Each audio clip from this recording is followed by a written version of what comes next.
When I tell you, I watched both episodes of season 2 of Surviving R. Kelly.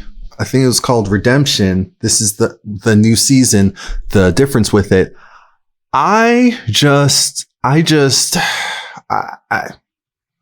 You look.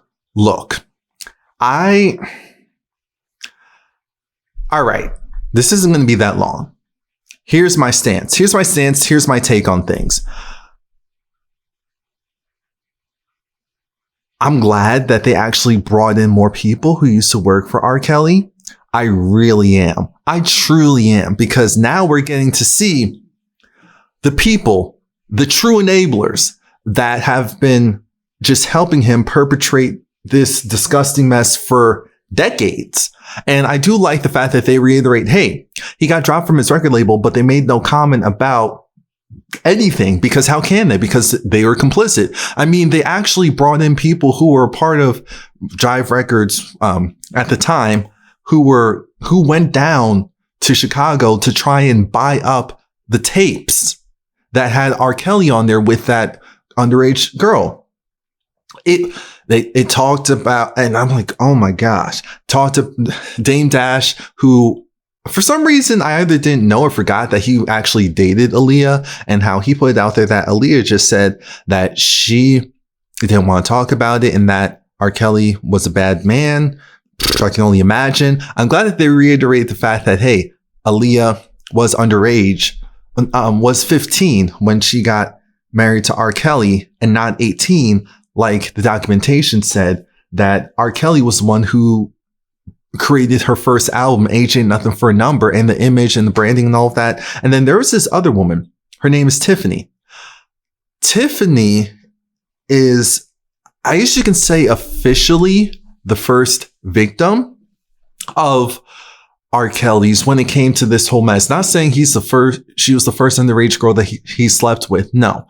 What all this just means is she was the first one that went and pressed charges against R. Kelly. Tiffany was also around age 15, and she saw him one day and thought, oh, that's R. Kelly. She wants to be a singer. Apparently she has a fantastic voice, or had a fantastic voice. Some compared it to like Whitney Houston, or maybe the versatility was like a Mariah Carey. I'm not sure. Haven't heard her voice or vocals. Well, actually we have, because she did sing in the background, do the background vocals for a lot of Aaliyah's tracks off of her first album. So we do hear Tiffany, but not full on now. Now, Tiffany, she was saying how crazy it was because she didn't even realize what she was doing at the time. How R. Kelly was like, oh yeah, bring me some girls, bring me some girls. Originally, she wasn't sleeping with him. Originally, they had like an older brother, younger sister type of relationship and dynamic, which was fine. But, oh yeah, by the way, please like, comment, subscribe. I forgot because this is a mess. She felt like, hey, her friends are sleeping with him, or him and his buddies, and it doesn't have to be her. Cool. At one point, that dynamic did change and shift, especially once R. Kelly started to have more eyes got put on him. It went from her bringing girls to her being the girl. So she started to sleep with him. It sounds like probably started to sleep with his friends too. And of course, he videotaped everything. And at one point, she had enough. Now, they didn't go into too much detail about other things that happened to her. She clearly, still to this day, is so distraught by it that there's just certain things that she wouldn't even say. I think she brought her legal representation on to even go and explain certain things that she didn't want to go and say herself. Now, so just to give you an idea how serious it still is for her. And the whole thing was that it was gross. She ended up suing him, and she was, I'm not going to say the reason because I don't like how that sounds, but she was the start of R. Kelly learning the concept of a non-disclosure agreement. She got a settlement. It seemed like she was possibly the first one, not saying that she was, but possibly the first one to do the settlement thing. And she got, I guess, $250,000. I don't know if the settlements only last for a certain period of time. I'm not sure how she's able to talk now, because of the non-disclosure agreement. Maybe it's just because, what are you really going to do to me now type of thing? I don't know. But what I do know is, for her deposition, she talked for 7 hours. Not only that, she actually had Aaliyah, because her and Aaliyah became close friends, probably became best friends, at least at that time. And because they're the same age, they both love to sing. And Aaliyah was going to testify. She was there as a witness. I said, ooh, just to kind of show you that, if Aaliyah was here today, God bless the dead, but if Aaliyah was here today, who knows what she would be saying right now? Who knows? And some people started to feel a certain way, because certain people started to think, well, why doesn't her family go? Her family's never going to say anything. Even on their deathbeds, they're probably never, ever, ever going to say anything. Moving on from that, R. Kelly's 2 brothers are back. Carrie, the younger one, and was it Bruce? The older one? The one that's currently still in prison. Now, Bruce, he lets his hair grow out. I was like, Bruce looks a little different. But remember, R. Kelly's in jail, so any money that maybe Bruce is getting isn't getting. Bruce still sounds like a hypocrite, because in part 1, they do discuss how the sexual assault that all 3 of them went through. Now, we do know that, and I think at this point we definitely believe that all 3 of the brothers went through, they were molested starting at a young age, and it was this story's messed up. There's this guy in the neighborhood who's always nice to the kids, always brought the kids presents and food back, and obviously the guy was a pervert. He was, a molester, all of that. And over time, he started to groom R. Kelly and his brothers, but primarily it seemed like R. Kelly and maybe even Carrie were more so getting groomed by this guy. One time they're in his house and the guy had his, ding dong out, and they ran out of there. It sounds like even after that, there were other situations where R. Kelly was being messed with by this guy. Someone told the mom. The mom did call the cops, so she did do something. But this is where it gets. She called the cops. The cops were on their way. The people in the neighborhood found out why the cops were on their way to get this guy. So then the people in the neighborhood beat him up. The cops watched as it happened. I said, and then he bailed himself out. I don't know what he did for work, but he was able to bail himself out. And then he paid off, and this is from the brothers' statement, paid off the molester, paid off their mom. And I'm sure, I don't know how he knew it was $5,000. I don't know. All I know is that that's what he's saying. And I don't know if that's his way of trying to say the betrayal from the mom created this type of environment where R. Kelly viewed. I don't know. We know they were also being molested by people in their direct family. So we get that. And we empathize with that in general. What we're not going to do is make that an excuse for why it is okay to perpetrate that. And I think that's the biggest issue. It started to feel like it was becoming what was me, rightfully so, if I wasn't doing these bad things. That's what it became. And it was crazy because the older brother even said that I would never, it was like 2 things. I would never let, my child be around someone like that, as in the guy who was molesting them or the people that were molesting them, or I would do everything I can to put that guy away. And it's just like, but do you hear yourself talk? And then they would kind of ask him questions, and he just sounded like a hypocrite. And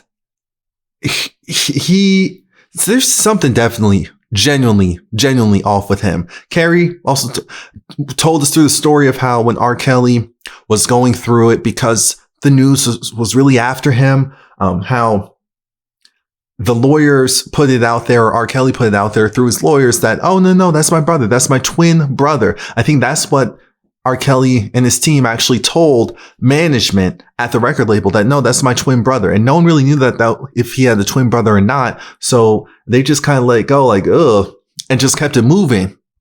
And I'm like, what? And then to make matters worse, then once they did that, he brought Carrie down because, of course, Carrie's like, why are people saying that it's me? And why is it being said that you said that it was me? And Carrie said that R. Kelly told him, you need to just go and take this rap. You need to go and say that it was you, and I'll pay you, what was it, $50,000, sign this non-disclosure agreement. So, speaking of the non-disclosure agreements, we find out that there's probably like hundreds, maybe not hundreds. Well, no, definitely hundreds. But I mean, the ones where there's settlements, there's probably at least, what was it, like 12 to 20? They were saying at least probably like 12 other people, women who signed settlement agreements along with non-disclosures who are out there in the wild right now. I'm just like, what the hell? Like, what is going on? We had two women who worked for R. Kelly and I thought to myself, oh, as soon as they came on the screen, they were sisters. I said, my spirit, no, take them. No, I completely became vexed when I said, ooh, no, stay away, stay away. One used to work as his assistant / torment, whatever. And then there was her sister. Both of them, their whole stance is essentially they don't believe it. They didn't see it. And there were other people kind of saying that they didn't see certain things. And especially if he was doing stuff in the studio, it was loud and there were people in there. Makes perfect sense. They didn't think anything much of it. Now I'm thinking someone somewhere in general, once there's minors around, should be like, this is how this is going to go. Not the, oh, well, okay, it's R. Kelly and some of his friends and the girl. No. Huh? And then those women trying to blame the victims. And then speaking of victim blame, and then the women also talking about how, oh, it wasn't statutory rape. You know, she was like, I saw the tape and these other women, they consensually had, wait a minute. If you're underage and someone who is of legal age sleeps with you, that by law is statutory rape. No one said that it was done against your will. That's not what it's about. It's by law. If you're deemed legally incapable of making the proper decision to have sex with someone who is of legal age and it's found out and there's an issue, it will be deemed statutory rape. That's just how this works. So they were hypocrites for that. They're also hypocrites for, what else? There's so much. Let's move on. I do understand the concept of the parents, you know, and blaming the parents more so than R. Kelly. Yes, there was a lot of blame sharing is a term that we're going to use. Blame sharing is when you go and say, well, this was bad, but it was bad also because of X, Y, and Z. And as I said, I completely get and understand that a lot of people did not like that the blame was being shifted partially onto the parents and saying that, oh, it's just the parents' fault. And yes, obviously in some cases, the kids were doing stuff on their own. The parents had no idea and they wouldn't have known. Got it. We were all just upset that, hey, R. Kelly's being accused of all this stuff. He's being constantly accused of all this stuff. Why would you leave your child in the vicinity of this person, especially alone? Sorry. Not going to change stance about that. That's freaking common sense. It is. Now, because that was a trip. That pissed me off. I said, no. Some of you definitely made the wrong decision, made the rational decision and made the wrong decision. But obviously the main perpetrator is R. Kelly and then the people who enabled that behavior. We get to the part where the launch of the series, when they were doing, was it in Chicago? I think so. It was in Chicago. They were going to do their launch event for the series. Obviously, the show came out anyway, but there was a bomb. Well, there was, what was it, active shooter or bomb threat, potential threat to get the venue evacuated. And as we all probably figured, allegedly, R. Kelly's team was part of that. Allegedly. And even though they don't want to take credit for that, even though some of the people who previously worked for him was like, well, and apparently even one of the people who still worked for him until a certain period of time, I think it was one of the white ladies, and actually went online and started the campaign, unmute R. Kelly, as well as a couple other things, and then it started to work. I said, see, and that's the danger of social media, because just like how during elections, when you can go and put stuff on social media that isn't true to go and create this narrative, the same thing could be done for anything. And when we get to, some more of the victims and how all of them were attacked online and their public information was put out, or people were trying to go and physically harm them, it makes you really look and wonder like, wow. Oh, episodes 3 and 4 comes on tonight.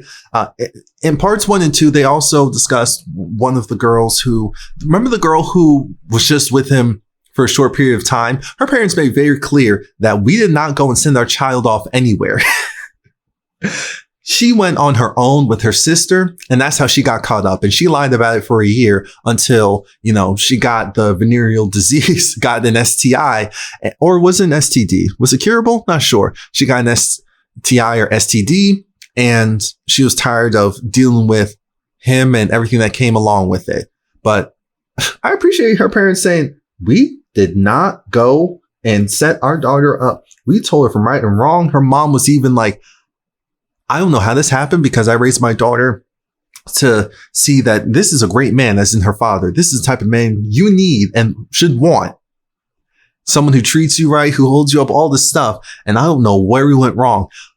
I'm going to tell you a little quick secret. Kids are people. And just like regular people, kids are going to do whatever they want to do, even if they know right from wrong. So you do the best that you can, and that's all you can do. I guess I'll be back for parts 3 and 4. Please like, comment, subscribe.